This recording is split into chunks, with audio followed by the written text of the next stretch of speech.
네, 안녕하세요. 저 햇색 커피입니다. 오늘 세 번째 시간으로 여러분들과 나누고 싶은 것은 톨스토이의 단편선입니다. 어제 저희 카페에서 작은 독서 모임 있었는데 그때 나누었던 이야기들 후기로 여러분들께 간단히 나누고 싶습니다. 어, 오늘 저희가 여러분들께 하고 싶은 질문은 오늘의 시대에 여러분들은 어떤 기독교 모델로 살아가느냐는 겁니다. 여러분 교회의 목사님, 또 아니 선교단체의 대표님, 여러분들이 여러분 각자마다 어떤 신앙적인 아니면 뭐 청년부 선배가 있을 수 있을 텐데요. 저에게 어떤 모델이 있다면 저는 톨스토이가 아닌가 이런 생각을 하면서 여러분들께 한번 소개해드리고 싶습니다.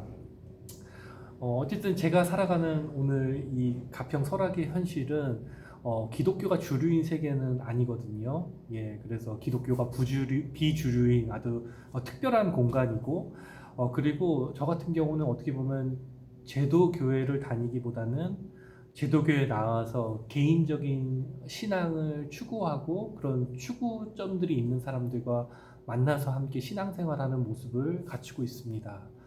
그래서 어떻게 보면 제 고민들이 어떻게 보면 누군가 대화하고 싶은데 또 쉽지 않을 때도 있거든요. 근데 톨스토이는 100년 전에 저하고 비슷한 고민을 너무 많이 했다는 것에 대해서 제 신앙의 선배로 제가 모시고 있는 것은 아닌가 이런 생각을 해봅니다. 톨스토이의 매력은 우리가 대문호라고 생각할 수도 있는데 아주 어떻게 보면 완벽한 삶이 아니었어요. 좌충우돌했습니다. 예, 이미 10대 후반부터 신에 대해서 회의를 했고 아마 재능은 뛰어났던 것 같아요. 자신이 그 귀족적 가문에서 태어남으로써 그가 가지고 있던 어떤 특별한 어떤 뭐 언어와 글쓰기 또 시선들이 있었던 것 같은데 일찍이 성공을 하게 되죠. 안나 까레나 전쟁과 평화 이런 글들을 쓰고 그 귀족 상류층의 그 문화를 막 흠뻑 즐기면서 살아가는데 갑자기 40대 때 질문이 생기는 겁니다. 왜냐면 갑자기 죽음이 몰려왔대요. 예. 그러면서 사람이 무엇으로 사는가에 대해서 질문을 해보게 되었습니다. 톨스토이가 그렇게 하는데요. 그 글은 제가 직접 읽은 글은 아닙니다. 그 단편선도 되게 다양한 출판사에서 나오게 되는데 같이 모임하는 목사님이 그 글이 제일 좋았다고 해요. 거기서 세 가지 질문을 하게 되는데 두 번째 질문이 있답니다. 두 번째 질문이 뭐냐면 사람에게 무엇이 허락되지 않았는가? 무엇이 허락되지 않았을까요? 이게 너무 재밌습니다. 그러니까 자신에게 진정으로 필요한 것이 무엇인지 아는 것에 대해서 인간에게 허락되지 않았다고 합니다. 그러면 우리는 어떻게 해야 될까요? 허락되지 않았지만 저는 톨스토이처럼 한번 그것을 찾아 나서는 여정을 걸어보고 싶습니다. 이 톨스토이 단편선 또 톨스토이 여러 작품들이 그것을 우리에게 질문하고 있지 않나 이런 생각을 합니다.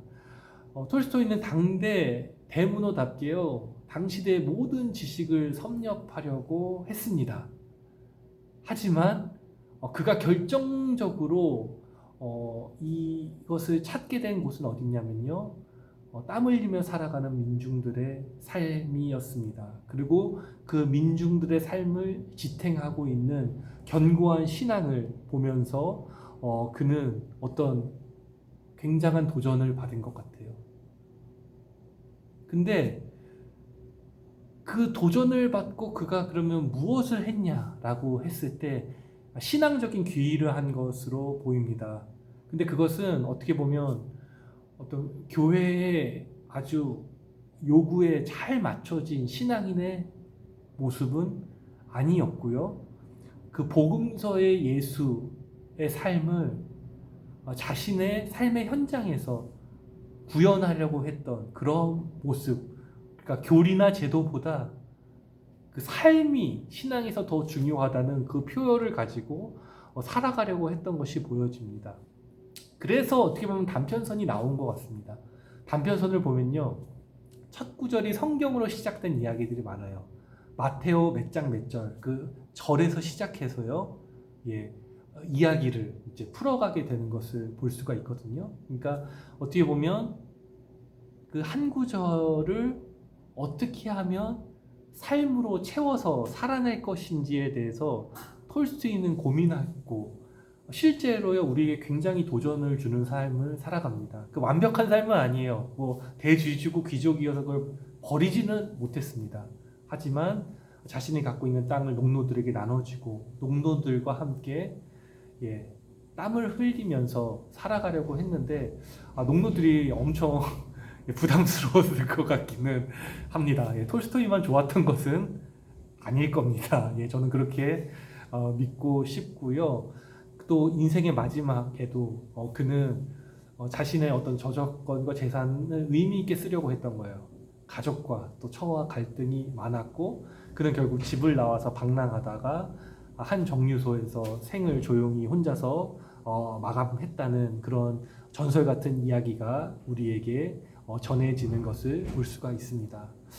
특별히 종교적인 글들이 많아요. 저는 그 단편선에서 그것을 굉장히 재밌게 읽었고 30대 때는 톨스토이의 부활을 읽고 전율을 느끼기도 했는데 굉장히 종교 비판적인 부분이 있습니다.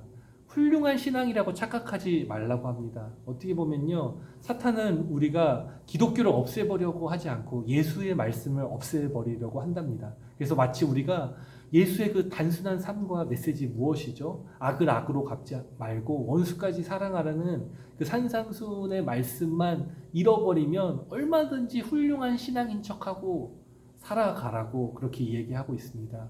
우리는 이것이 얼마나 어려운 건지 잘 알고 있고요. 하지만 삶에서 저도 갈 길이 멀지만 한 자락이라도 살아내기 위해서 지금 내가 있는 곳에서 나의 가까이 있는 사람들에게 그렇게 살아가는 우리가 되었으면 합니다. 예수 그리스도의 그 삶을 우리가 한번 돌아보았으면 좋겠습니다. 그분이 성육신하셔서 이 땅에 오셨고 사람들을 직접 찾아가서 한 사람 한 사람 만나면서 대화하시고 그들에게 새로운 하나님 나라를 보여주시면서 꿈꾸고 다시 일어서서 살아가도록 하셨던 것, 저도 그것을 기억하면서 목사지만은 카페 사장으로 몸으로 일하면서 한번 열심히 살아보려고 합니다. 비록 제 삶은요 그런 삶은 아닙니다. 어떻게 보면 제 삶을 성경 전체로 채워서 날마다 묵상과 기도를 통해서 제 삶을 채워가는 것은 아니지만 톨스토이처럼 한 구절을 붙잡고 내 삶을 그 말씀이 삶으로 채워지도록 하기 위해서 할 거고요. 우리의 신앙이 모습이 다르지라도 서로 응원하면서 함께 나아가는 우리가 되었으면 합니다. 감사합니다. 모두 이번 한 주 삶도 화이팅!